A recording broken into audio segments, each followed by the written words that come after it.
L'air était plus frais en contrebas, là où les pierres anciennes retenaient l'humidité avec une mémoire vivace. La lumière de fin d'après-midi se brisait sur les vitres épaisses de la bâtisse, et dans la cour pavée, les derniers rayons du soleil glissaient sur les cèpes taillés, immobiles, en attente d'un autre printemps. Elina descendit les marches de la cave avec la lente assurance de ceux qui savent être chez eux, même au plus profond de la terre. Sa silhouette, droite malgré les années, se découpait dans la pénombre comme une ombre de velours. Sa chevelure argentée était tirée en un chignon impeccable, quelques mèches échappées traçant des lignes libres sur sa nuque nue.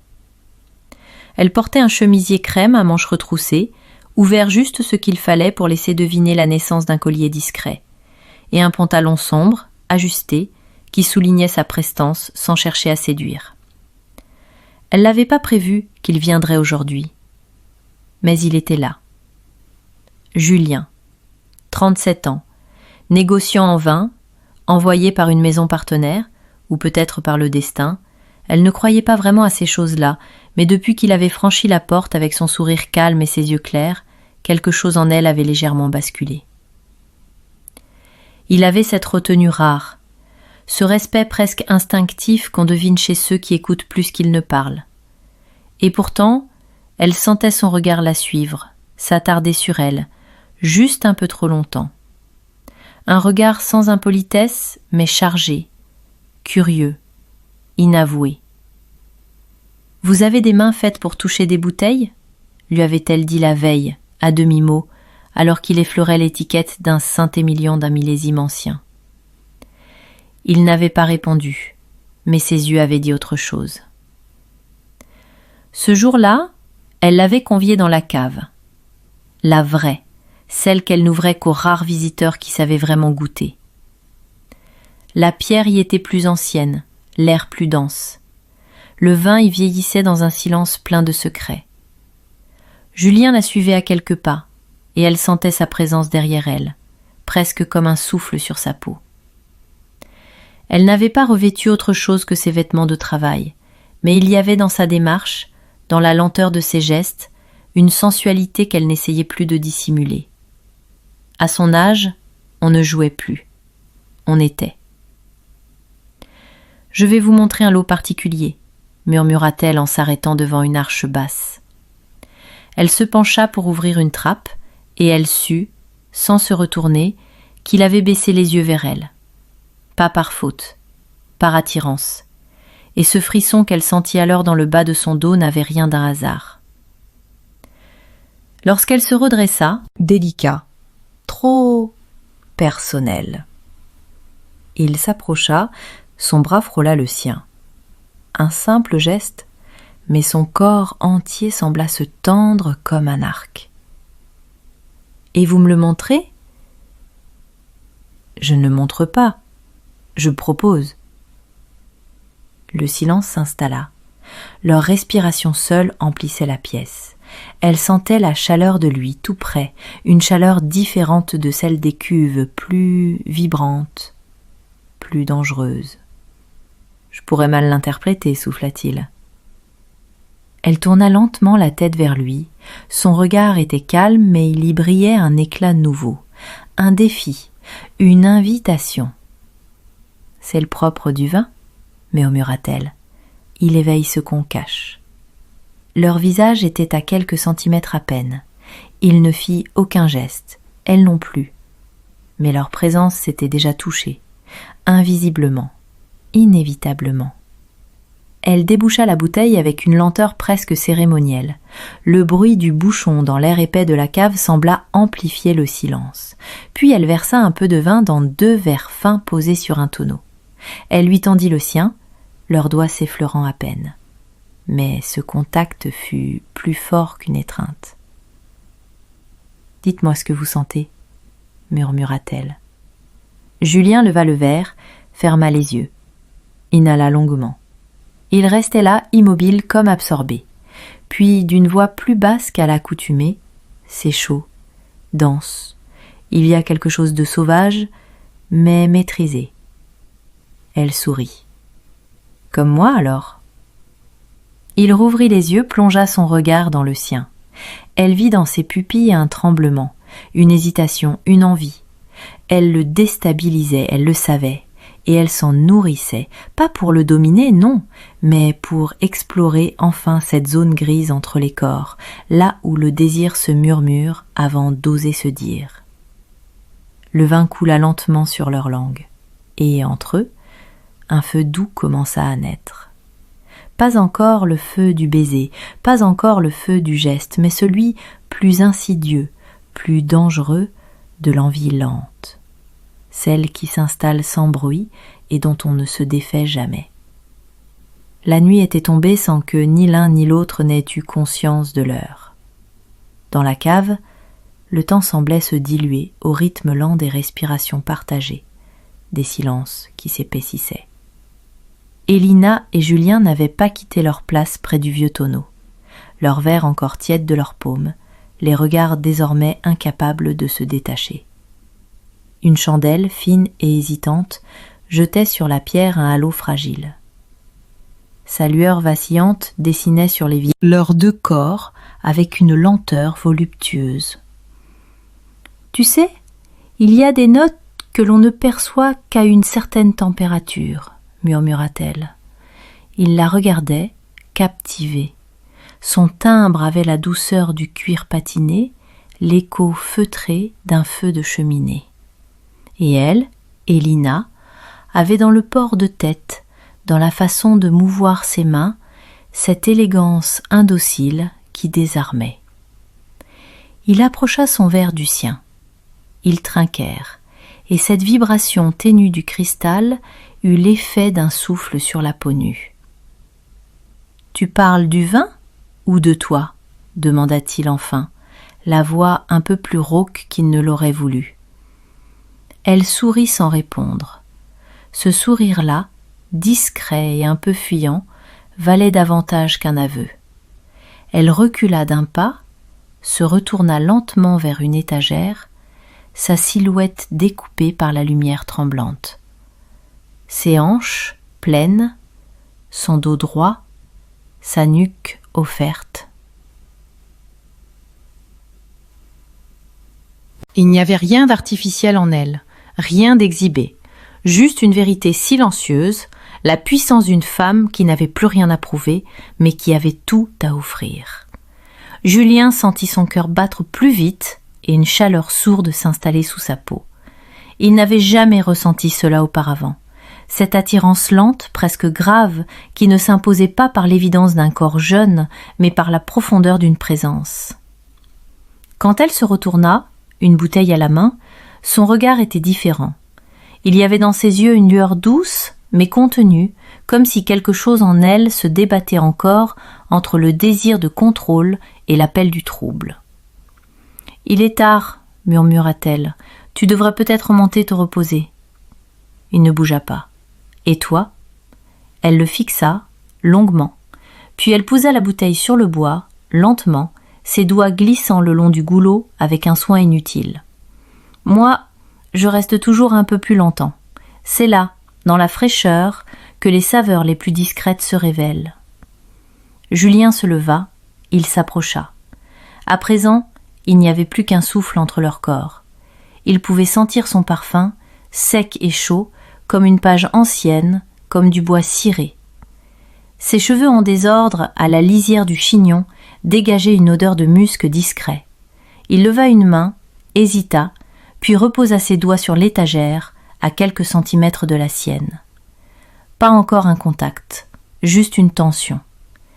Il sentait sa poitrine se soulever plus vite, une vague lente monter en lui, une attente presque douloureuse. « Tu n'as pas peur ?» murmura-t-il. « De quoi ? De ce qu'on est en train de faire ? De ce que ça pourrait devenir ?» Elle ne répondit pas tout de suite. Elle ferma les yeux un instant, inspira profondément, puis rouvrit les paupières, plongeant dans son regard. « Ce que j'ai appris, avec le temps, c'est que ce qui est risqué, c'est surtout de ne rien vivre. » Et alors elle bougea, à peine, mais assez pour que son bras frôle le sien. Il sentit ce frisson, pas un frisson de surprise, non, celui de la reconnaissance, celui d'un corps qui dit oui, même dans le silence. Leurs visages se rapprochèrent, très lentement. Elle pouvait sentir son souffle, il sentait le sien.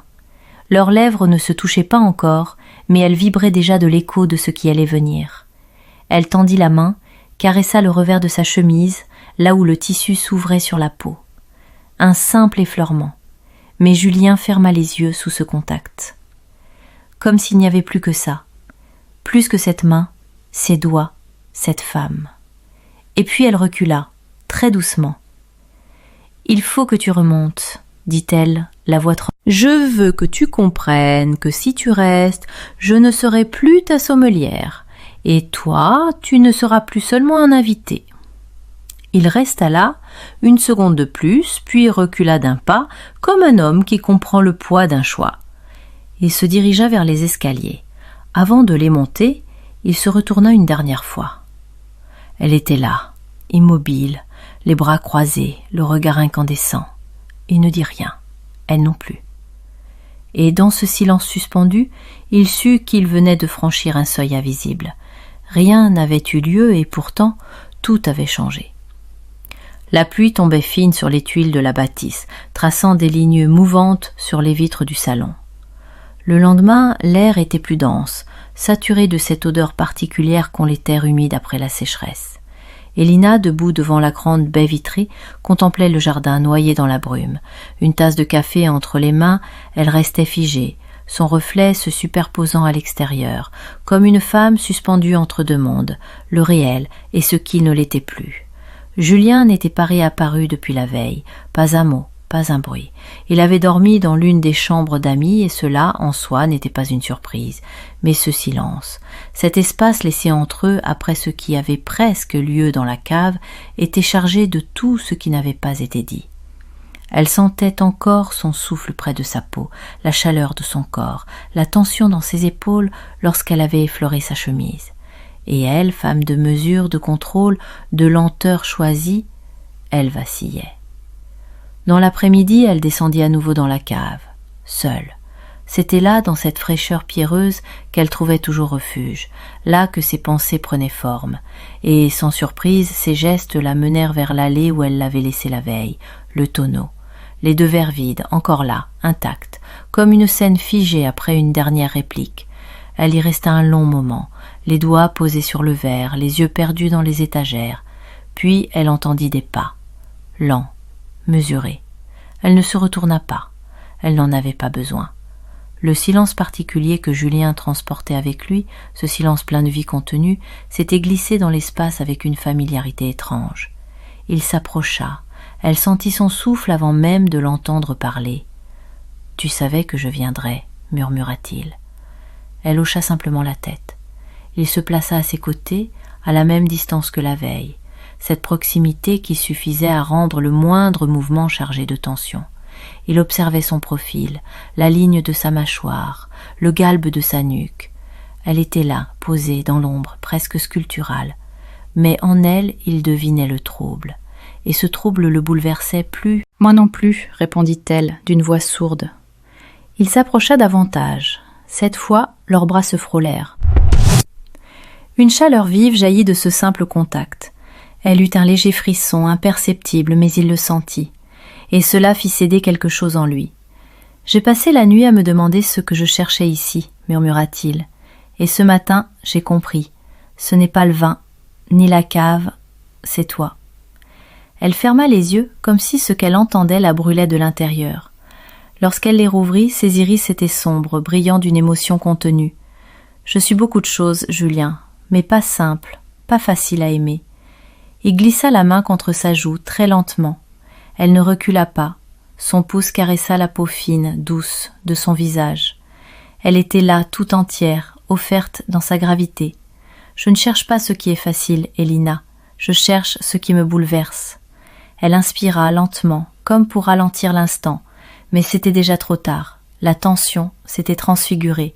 Ce n'était plus un jeu. Ce n'était plus de la suggestion. C'était un appel, une nécessité. Il pencha le visage vers elle et cette fois, elle ne détourna pas les yeux. Leurs souffles se mêlèrent. Elle posa sa main sur sa poitrine. sentant les battements sous le tissu. Puis sans mots, sans geste brusque, elle se hissa légèrement vers lui, et leurs lèvres se trouvèrent. Le baiser fut d'abord doux, retenu, presque solennel, mais très vite il gagna en intensité. Il n'était pas pressé, il était dense, chargé. Leurs mains cherchaient les contours du visage, du cou, des bras, pas pour posséder, pour reconnaître. Ils s'embrassaient comme deux êtres qui s'étaient longtemps cherchés dans des existences parallèles et qui, enfin, se retrouvaient là, au cœur du silence, avec pour seul témoin la pierre et le vin. Quand leurs lèvres se séparèrent, ce fut à contre-cœur. Elle resta contre lui, son front posé contre le sien, les yeux fermés. « Qu'est-ce qu'on fait maintenant » souffla-t-elle. « On cesse de se retenir » répondit-il. Et dans ce simple échange, quelque chose d'irréversible venait de naître. La lumière du soir s'était faite plus rase, plus dorée, effleurant les murs de pierre comme un dernier aveu. Dans la cuisine ouverte sur le jardin, Elina faisait glisser lentement ses doigts sur le col d'une bouteille ancienne, le regard absent. Elle n'écoutait pas vraiment les bruits du dehors. Tout son corps était encore traversé par la vibration lente et profonde de ce qu'il s'était offert dans la cave. Ce baiser n'avait rien d'un prélude. Il avait été un basculement. Elle le sentait encore dans sa gorge, dans le creux de ses paumes, dans cette façon qu'avait son cœur de battre plus fort à chaque souvenir de leur corps rapproché. Ce qui l'avait éveillé en elle ne ressemblait pas à un désir brut, c'était plus lent, plus enveloppant, plus dangereux. Elle entendit ses pas dans l'escalier, calme, maîtrisé. Il s'avançait comme on entre dans un sanctuaire, avec la retenue d'un homme conscient du seuil qu'il franchissait. Lorsqu'il entra dans la pièce, elle ne se retourna pas tout de suite. Elle le laissa venir à elle, sentant son regard sur sa nuque, puis plus bas, là où la soie de sa chemise frôlait le creux de ses reins. Elle avait noué ses cheveux, laissant ses épaules nues. Le geste n'était pas innocent. Elle s'en voulait un peu de le savoir. « Tu comptes me fuir toute la soirée ?» demanda-t-il, sa voix plus grave qu'à l'accoutumée. Elle se retourna lentement. Leurs regards se croisèrent, et elle sut qu'il n'y aurait pas de retour en arrière. « Je suis là, » répondit-elle, « mais je ne sais pas si je peux te donner ce que tu veux. » Il s'approcha, posant les mains sur la table, à peine à quelques centimètres des siennes. « Ce que je veux, Elina, c'est ce que tu n'as donné à personne d'autre. Ce silence-là, cette lenteur, ce feu contenu que tu caches sous ton calme. » Elle sentit sa respiration s'accélérer. Il n'y avait plus d'échappatoire, pas maintenant. « Je suis plus âgé que toi, Julien, plus marqué. Mon corps ne ment pas sur le temps qu'il a traversé. » Il la fixa longuement, puis sans brusquerie, il fit glisser ses doigts le long de son poignet jusqu'à sa paume qu'il saisit avec une infinie douceur. « C'est justement ce que je veux, un corps qui a vécu, qui sait. »« Qui ose ?» Elle le laissa la tirer vers lui, son corps effleurant le sien, et le frisson qui la parcourut fut comme une onde s'étendant de sa nuque à son ventre. Lorsqu'il posa les lèvres sur son front, elle ferma les yeux. Ce n'était pas un baiser de conquête, c'était un ancrage. « Viens » dit-elle simplement. Elle l'emmena dans une pièce à l'écart, un petit salon de lecture, aux murs couverts d'étagères, aux fauteuils profonds, aux lumières tamisées. Elle aimait cet endroit pour ce qu'il cachait. La mémoire, les choses qu'on ne disait pas, les larmes discrètes et les envies non formulées. Il referma la porte derrière eux, et l'atmosphère se fit soudain plus dense, comme si l'air portait à lui seul le poids de ce qu'ils allaient faire. Elle s'approcha de lui, cette fois sans hésitation. Ses mains glissèrent lentement sur sa chemise, traçant une ligne le long de ses boutons, sans les ouvrir. Il frissonna sous son toucher. Elle sentit la chair se tendre, la respiration devenir plus irrégulière. « C'est étrange, » murmura-t-elle. « Je me sens jeune ?» Il posa les mains sur ses hanches, l'attirant doucement contre lui. Leur proximité devint chaleur. Leur chaleur, besoin. C'est parce que tu es vivante et que tu viens de t'autoriser à l'être. Leurs lèvres se retrouvèrent, plus profondes, plus ouvertes, leur bouche s'explorait, lente, chaude, portée par un désir feutré mais indéniable. Ses doigts à lui se perdaient dans ses cheveux, les siens remontaient le long de son dos, rien n'était pressé, tout était précis. Ils s'assirent dans le grand fauteuil de cuir, l'un contre l'autre, mêlés. Elle s'adossa à lui, son dos contre sa poitrine, sa tête posée contre son cou. Il la tenait, doucement, ses bras croisés autour d'elle, ils ne parlaient plus, le silence les enveloppait, mais ce silence était chargé de peau, de soupirs, de gestes à venir, et lorsqu'il posa les lèvres sur sa nuque, lentement, comme un serment chuchoté dans la pénombre, elle sentit une chaleur profonde éclore dans son ventre. Il n'y avait plus de distance, plus d'interdit. Juste eux, dans cet instant suspendu, et dans l'obscurité feutrée, leurs souffles entremêlés semblaient réinventer le monde. La nuit était tombée comme un rideau de velours sur les vignes assoupies. Dehors, tout semblait figé, comme si la terre elle-même retenait sa respiration. Dans le petit salon, le feu dans l'âtre crépitait doucement, et leurs ombres se dessinaient contre les murs couverts de livres anciens. Le monde extérieur avait disparu, remplacé par la chaleur dense de ce lieu. Elina était restée blottie contre Julien, encore vêtue, mais offerte. Son corps contre le sien, sa nuque sous ses lèvres. Il ne la tenait pas fermement, il la caressait de présence, comme s'il savait que son abandon n'était pas acquis mais précieux. Et elle ne fuyait plus. Il n'y avait plus de résistance en elle, juste cette certitude lente qu'un point de non-retour avait été franchi et qu'il n'y avait désormais rien à craindre de ce qu'elle ressentait. Il lui parla à voix basse, des mots simples, pas des promesses, mais des instants. « Tu es différente de ce que je croyais, plus vraie, plus forte. » Elle ferma les yeux à ces mots, car ils la traversaient trop profondément. Depuis combien de temps n'avait-elle pas été vue ainsi, ni en tant que femme épanouie, ni comme un souvenir de beauté, mais comme un être vibrant, désiré ici et maintenant. « Et toi » souffla-t-elle, la voix rouverte par l'émotion, « tu n'as pas peur ?»« Si, mais pas de toi, de ce que tu éveilles. » Il posa la main sur sa hanche, la tenant d'un geste lent, presque silencieux. Elle pivota légèrement, assez pour que leurs visages se retrouvent à nouveau face à face. La lumière du feu dansait dans ses yeux, y projetant un éclat trouble, mêlé de désir et de calme. Leur prochain baiser fut plus dense. Il n'était plus une promesse, il était la réponse. Elle se leva sans un mot, lui tendit la main. Il la suivit. Ils montèrent l'escalier sans précipitation. Le bois ancien craquait sous leurs pas, mais aucun son ne brisa le silence entre eux. Il n'était plus nécessaire de parler. Chaque geste avait désormais le poids d'un aveu. Dans la chambre, le lit était grand, recouvert de lin pâle. La lumière du couloir filtrait à peine par la porte restée entr'ouverte, projetant des ombres douces sur les draps. Elina se tourna vers lui, et dans son regard, il n'y avait pas de provocation, pas d'hésitation. Il y avait cette chose rare, l'abandon conscient. Elle dénoua lentement sa chemise, la laissa glisser de ses épaules, puis fit de même avec le reste, sans gêne, sans hâte. Son corps, marqué par le temps, n'avait rien à dissimuler. Il était beau de cette beauté profonde qui ne cherche pas à séduire, mais à émouvoir. Julien la regardait sans un mot, le souffle plus court, le cœur battant trop vite. Elle avança vers lui, posa ses mains sur son torse, puis l'aida à se dévêtir à son tour. Chaque bouton ouvert, chaque morceau de tissu levé devenait un rituel.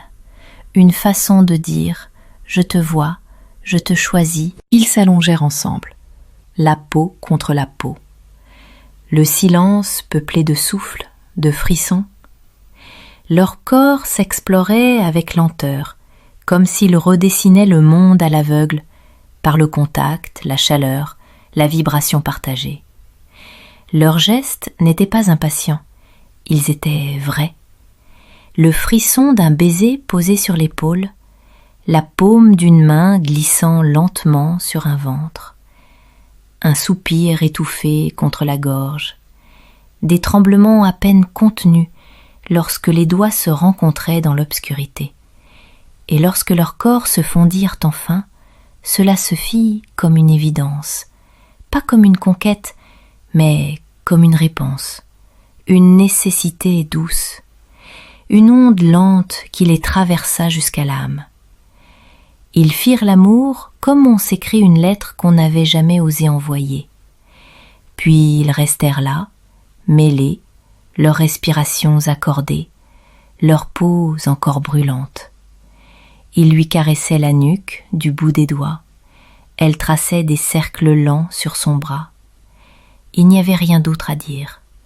Tout avait été dit dans la lenteur de leurs gestes. « J'ai toujours cru que mon corps avait cessé de parler, » murmura-t-elle. Non, il attendait d'être entendu. Elle ferma les yeux, un sourire infiniment doux aux lèvres, et dans la nuit qui les enveloppait, il n'y avait plus de différence d'âge, plus de barrière mentale, plus de peur, il n'y avait que cette rencontre, pleine, mature, bouleversante. Un homme, une femme, et un instant suspendu que rien ni personne ne pourrait jamais leur enlever.